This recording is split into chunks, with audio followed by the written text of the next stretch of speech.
Welcome back to Accounting with Madam Mombi. This is a continuation video on company accounts, where today we are going to be specifically looking at how to compute a question and a company account, specifically preparing the income statement and the statement of financial position. So to answer our question, we are going to start with the first information, which says that issued ordinary share capital of shillings 10 each, amounting to shillings 100,000. So the amount of money they got from issuing shares was 100,000, and the shares that were issued were at shillings 10 each. So we are going to start by computing how many shares, the number of shares that were issued. So our working number one is going to be number of shares. Number of shares issued.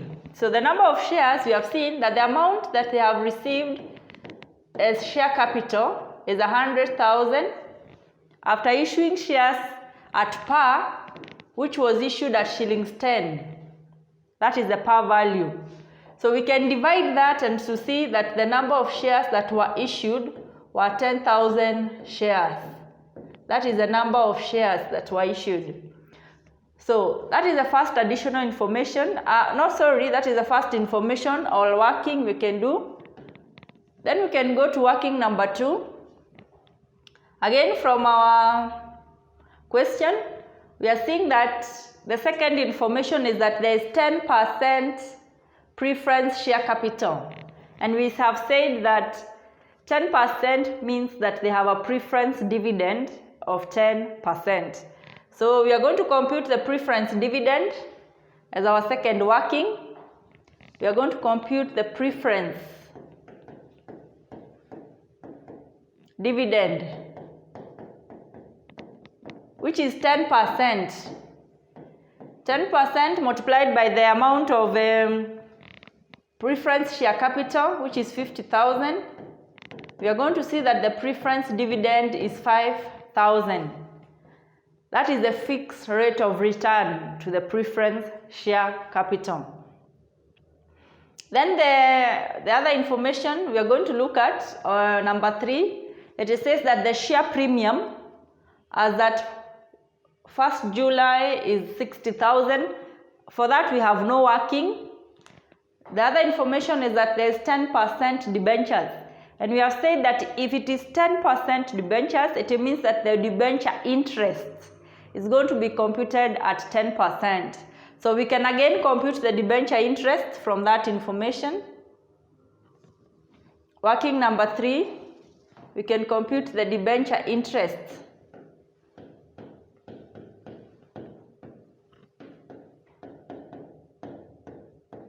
It is going to be 10% of the debenture value, and the debenture value is 30,000. This is going to give us 3,000. That is the debenture interest.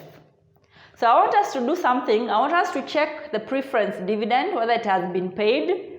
And we also want to check the debenture interest, whether it has been paid, or that amount is outstanding or it has been paid. So in coming back to our question, we are going to look for the interim dividends. Looking here at the interim dividends, you are going to realize that there is a preference dividend, or the preference shares were paid a dividend of 5,000. So the amount of preference dividend we have computed has actually been paid in our question. So it is not outstanding, it has been paid. Then we are going to look at the interest expense. This is the debenture interest. The debenture interest that has been paid according to the trial balance is 1,500. And this information is very important because it helps us to realize that only half of the debenture interest we have computed has been paid. So the remaining 1,500 is outstanding. We are going to remember to put it under current liabilities, the 1,500 which is outstanding. So coming back to our question here, or our computation, we are simply saying that from the question we have realized that 1,500 of this amount is paid according to the trial balance, while the other half, which is 1500, is outstanding. It is outstanding.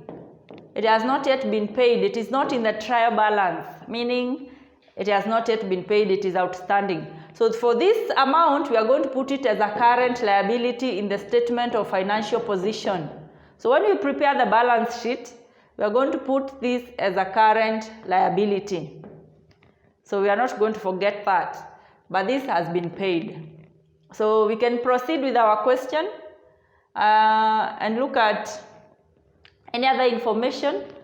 The other information we have from our question after the debentures is the retained earnings, the general reserves, freehold land, plant and equipment. All these items do not represent any workings. None of them has a working, so we can forge forward and look at the additional information. So the additional information that we have here, the first one says that plant and equipment are depreciated at 20% per annum on reducing balance. That we are going to do. We are going to look at the depreciation of plant and equipment at 20% on reducing balance, and it is going to be treated as an administration cost. So if depreciation is provided on reducing balance, we need to know the cost of the asset and also the accumulated depreciation of the asset, which we are going to use to compute the net book value of that asset. So from the information given here, the plant and equipment at cost is 70,000. That is the cost of the equipment when it was purchased. It already has an existing accumulated depreciation, as at the beginning of our year, it has an accumulated depreciation of 10,000. So 70,000 minus 10,000 is going to give us the net book value. So we are going to take the cost of 70,000, we subtract the depreciation of 10,000 that is existing at the beginning of the year. We compute that and get the net book value, and that is the one that we are going to depreciate in our answer. So we are saying that working number 4 is depreciation of plant and equipment, and we are saying it is 20% on reducing balance. When we say reducing balance, we multiply with the net book value, which is 20% multiplied by cost of the asset we have seen is 70,000, and there exists accumulated depreciation at the beginning of the year of 10,000. So this is going to be 20% times 60,000, which is going to give us 12,000. So the depreciation of the plant and equipment is going to be 12,000. And additionally, we have been told that this amount is going to be treated as an administrative expenses. So this amount we are going to add to the admin expenses. So in our question, there is admin expenses of 16,000, which we are going to add this amount. We are going to add this 12,000, so that the total admin expenses is going to be 28,000. So our total admin expense is going to be 28,000 because the depreciation of the plant shall be included in the administration expenses. And coming back to our question, we can see that it is here, the admin expenses of 16,000. And we are saying we have added the depreciation of 12,000 on the plant and equipment. So that is additional information number 1. We can go to additional information number 2. The additional information number 2 says that depreciation of the motor vehicle is treated as a cost of sales. We are not going to forget that. The estimated useful life of the motor vehicle is 5 years, meaning that the asset called motor vehicle is depreciated fully in 5 years.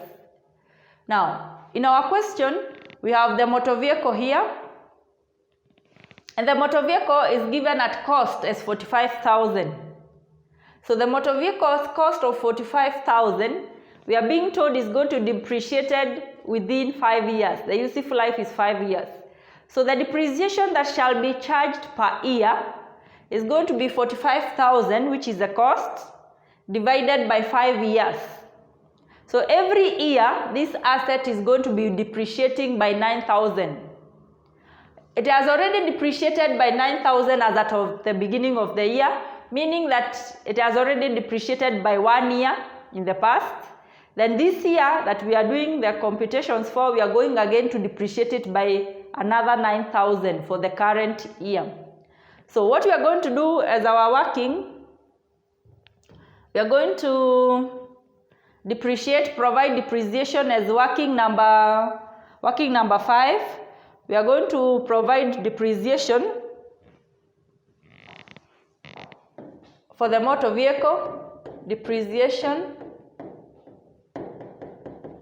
on MV motor vehicle, which is going to be the cost of the motor vehicle over the useful life. So we are going to find that it is going to be 9,000, the depreciation charge for this current year. And we are being told it shall be treated as a cost of sales. So we are going to add it to the cost of sales.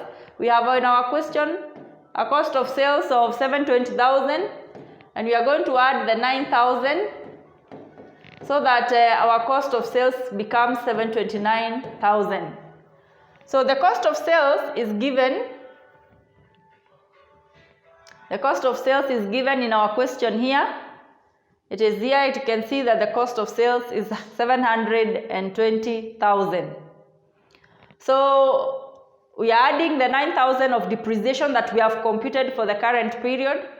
And now for the two workings that we have done, it is important that we also show how much is the total accumulated depreciation. So in the statement of financial position, when you are going to be looking at the accumulated depreciation, the accumulated depreciation shall be the 9,000 we have computed plus the 9,000 that was given at the beginning of the year as the depreciation at the beginning of the year. That is for the motor vehicle. But for this plant and machinery, when you go to the balance sheet, the accumulated depreciation, it shall be the sum of the existing depreciation of 10 at the beginning of the year plus the depreciation we have computed of 12,000. So the total accumulated depreciation is going to be 22,000 when you go to the balance sheet or when you are going to be preparing the statement of financial position. So as we prepare the balance sheet, the total accumulated depreciation shall be the total of what you had at the beginning of the year plus the ones you have computed for the year, and that shall be the total depreciation at the end of the year. So we can go back and proceed with the other additional information. That is number 2. So the other additional information is telling us that the estimated corporation tax for the year is estimated at 25,000. So that information we don't need to do any working. We are just going to place it as we prepare the income statement, the 25,000 tax. And finally, the directors propose to pay ordinary shares a final dividend of Sh1 per share. So for this information, we are going to compute the final proposed dividend. Each shareholder is getting Sh1 per share. Remember, our first working, we computed the number of ordinary shares. We computed the number of ordinary shares as our first working here. And we are being told that this number of shares are each going to receive 1 shilling. So they're going to be receiving 1 shilling each as the final dividend. So therefore, we can see that the final dividend,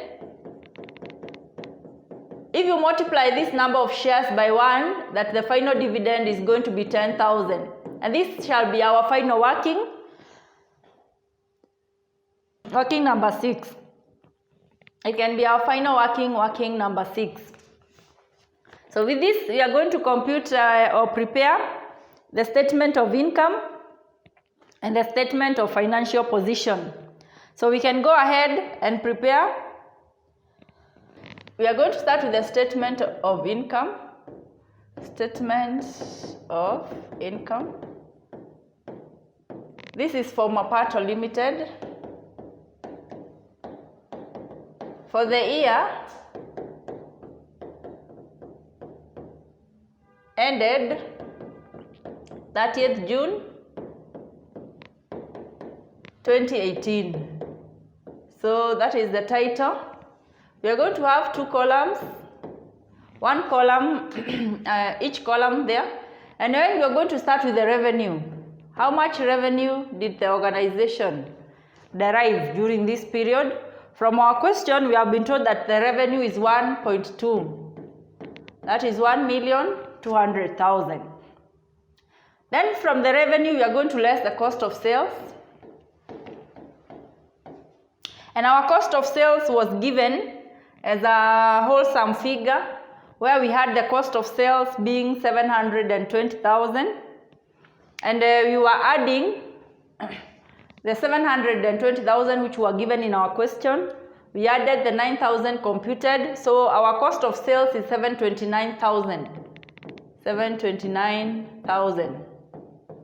So from this, we are going to subtract and then get gross profit.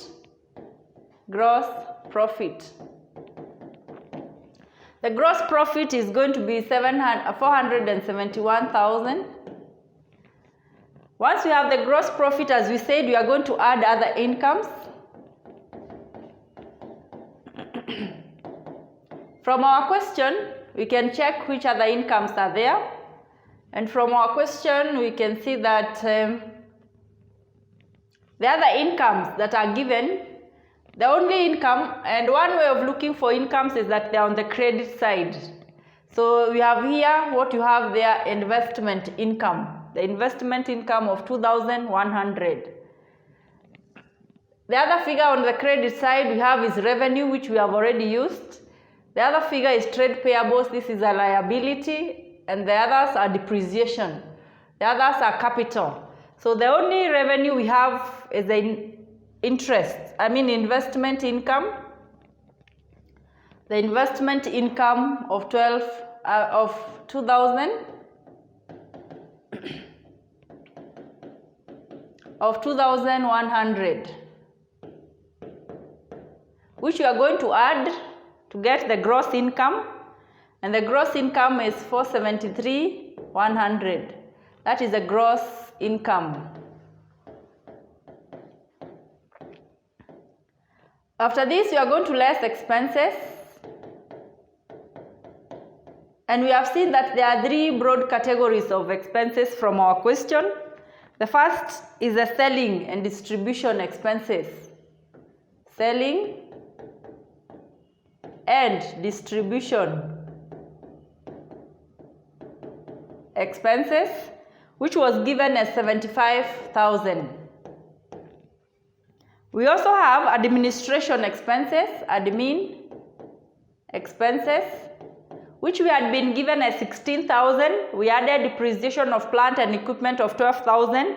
So the figure we are going to use here according to our working is going to be 28,000. And I'm saying that we did that in our working right here. According to working number 4, we are going to work with the figure that we got here of 28,000. So that is 28,000. And these are the two expenses that are provided for in our question. We can get a total of the expenses, and this is going to give us 103,000, which we are going to subtract to be able to compute the net profit before interest and tax. Net profit before interest and tax. The net profit before interest and tax, once you subtract, is going to be 370,100. So this is before we subtract the debenture interest. So we are also going to go ahead and less the finance cost, which is the debenture interest, which we computed in our working. You remember our debenture interest we computed in our working number 3. And we found that the debenture interest is 3,000. As much as 1,500 has been paid and 1,500 has not been paid, we are going to be subtracting the total. So the total debenture interest is going to be 3,000, and this is going to give us the net profit before tax. Before tax. So our net profit before tax is going to be 367,100. 367,100. So again, this is before tax, so it means that the next item we are going to subtract is the tax. So we are going to less the tax. And if you remember from the additional information, we were told that the tax is approximated or is estimated at 25,000. From the question, in additional information number 3, we were told that the tax is approximated to be 25,000, which we are going to subtract, and we are going to get the net profit after tax. Net profit after tax. So the net profit after tax is going to be 342,100. And that is what we have here. Let me go back a little bit to the question. All that information you have obtained is here from the question. From the revenue to the expenses that I have mentioned, they are here. You have the distribution expense, the administration expense. So having gotten the net profit after tax, we are going to add the retained earnings that are brought forward, and we can say that the retained profit that is brought forward is 205,000. After which we are going to pay the dividends, both the ordinary and the preference dividend, to see what is the retained profit that shall be carried forward to the next year. So coming back to our income statement, we are going to proceed where we left. We are going to start here with the net profit after tax, which we have gotten as 342,100, and that is our starting point, our continuation. We are saying we are going to add the retained profit brought forward. You add the retained profit. The retained profit, which was given at the beginning of the year, that is on 1st July 2017, which is 205,000. And then you are going to less or pay preliminary expenses. You are also going to do transfers to general reserves and so on. But in our case, there is only dividend which has been paid. And the dividend, there is two of them. There is the interim dividend. The interim dividend that was paid to the preference shareholders and also ordinary shareholders. This is given in the trial balance, and we have seen that the interim dividend that was paid to the preference shareholders was 5,000, and that was paid to the ordinary shareholders was 6,000. Then finally, in our last additional information, we proposed that there is a final proposed dividend. Final proposed dividend to the ordinary shareholders, which was given in working number 6 as 10,000, whereby each shareholder was being paid 1 shilling, that is for every 1 share, and there were 10,000 shares according to working number 1. So the total of all this dividend is going to be 21,000, which we are going to subtract to get the retained profit that is going to be carried down. Retained profit carried down. This was brought forward. This shall be carried down. The one that remains at the end of the year, which is going to be 526,100. And that is how you prepare the income statement from the question that we have. And now we are left with the preparation of the statement of financial position up to that point. So we are going to open a new tab, and then we are going to prepare the statement of financial position. So the statement of financial position is also called the balance sheet, and it is for Mapato Limited as at 30th June 2018. And we said we are going to start with the non-current assets, or the fixed assets. So we are going to start with the non-current assets. The non-current assets.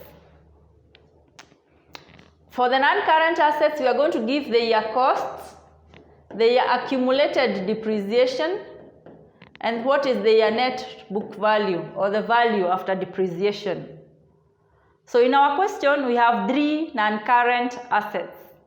Our 3 non-current assets are, we can see them here, our 3 non-current assets. Number 1, we have freehold land, we have plant and equipment, and we have motor vehicle. Those are our 3 assets. For each one of them, we are going to take the cost, 400,000, 70,000, and the motor vehicle, we are going to take 45,000.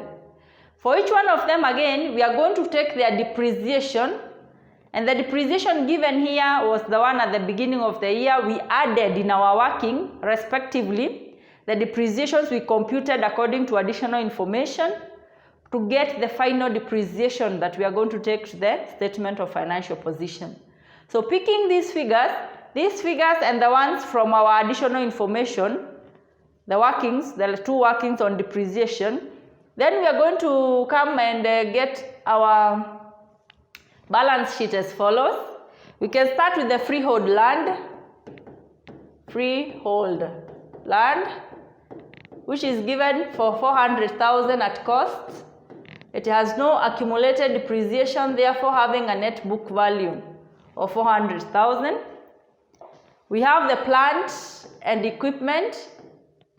The plant and equipment, whose cost is given as 70,000, and it has accumulated depreciation of 22,000, which is the sum of 10,000 at the beginning of the year and the 12,000 we computed from additional information. And this will give us that you subtract, it's going to give us a net book value of 48,000. Then you have the motor vehicle, whose cost is 45,000 and whose total accumulated depreciation is 18,000,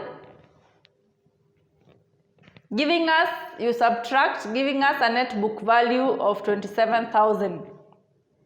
And this gives us the total of all the non-current assets, net book value, when you add. After the non-current assets, we are going to have the intangible assets. From our question, we realized that they have one intangible asset, which is the goodwill, which is valued at shillings 150,000. From our question, we said other intangible assets include copyrights, investments, patents, softwares, and so on. Then we can add the current assets.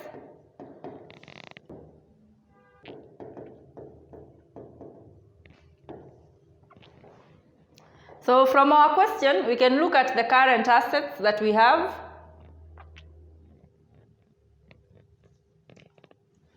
The current assets that we have here, they are trade receivables, and we have the bank. Those are the 2 current assets we have.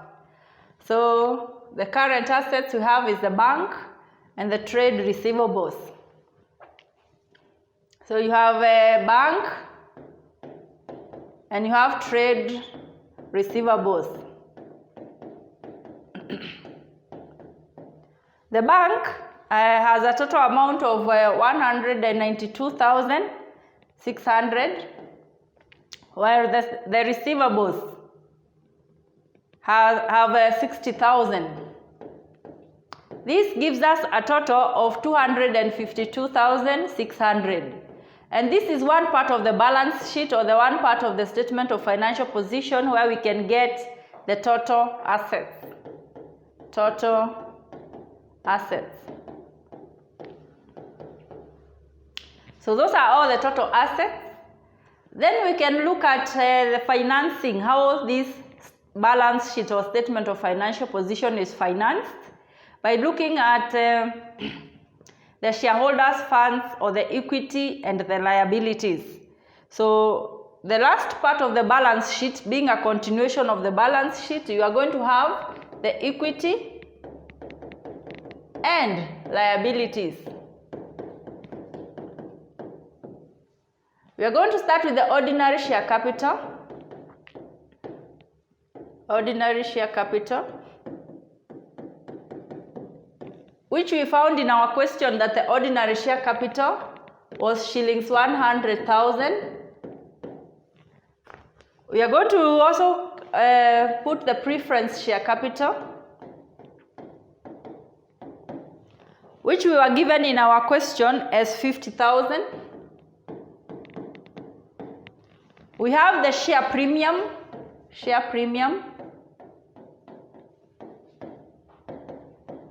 which we are given in our question as 60,000. We have the general reserve,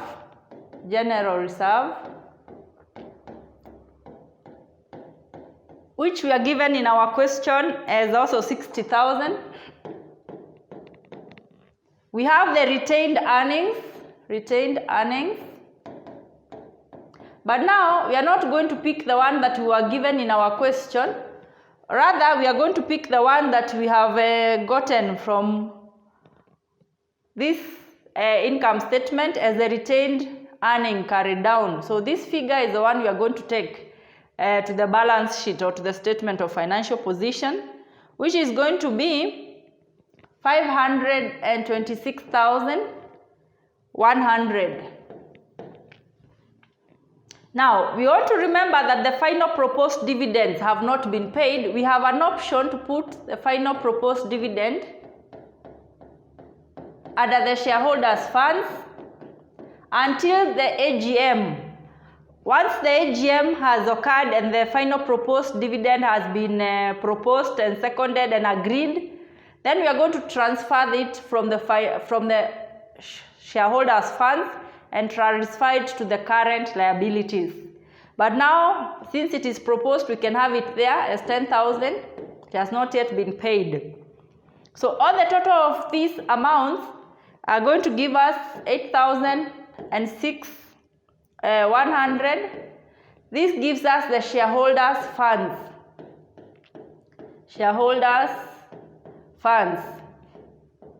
That is the total of the shareholders' funds from our question. And then we can add the current liabilities, because we have said this is equity and liabilities. We can start with the current liabilities. Some of the current liabilities we have seen in our question are trade payables from our question. We can look at, by the way, the items I have listed there above are all the items you have here. We just took them from here. The equity, the preference, the share premium, the retained earnings, we have used the one we have computed, the general reserve, and so on. So we are saying that the trade payables is here. It is a liability, a trade payables of 15,000. That is the only liability, current liability we have from the trial balance. So the others we are going to be remembering from our workings. So we are saying the first current liability is the trade payables. The trade payables is given there as 15,000. We are saying once the AGM has met, we are also going to transfer this final proposed dividend to liability, which is okay. You can also do that. You also have the tax. Remember that the tax was proposed or estimated, not proposed but estimated. It has not yet been paid. The tax is going to be paid in the forthcoming year. We also had accrued or outstanding interest from our original working, where we saw that 1,500 of the interest has not yet been paid. And this shall be a part of their current liability. So a total of the current liability is going to be 41,500. Finally, we also have another category of liabilities, which is the non-current liabilities. Our non-current liabilities is the 10% debentures. 10% debentures, which were of 30,000. from the question. And this shall give us the total of all the equity and liabilities. And we can see that the total of the equity and liabilities is 877,600. And we should be able to compare this with the assets, which the assets you are having here. Again, if you add this, all the assets, you're going to get that it is 877,600. And this is one part of the balance sheet or one part of the statement of financial position, while the other one shall be the second part of the statement of financial position. So that is how you prepare the income statement and the statement of financial position of a company. It is a bit lengthy, but I hope you enjoyed and you have learned. So kindly, if you have enjoyed, like, share and subscribe. Thank you.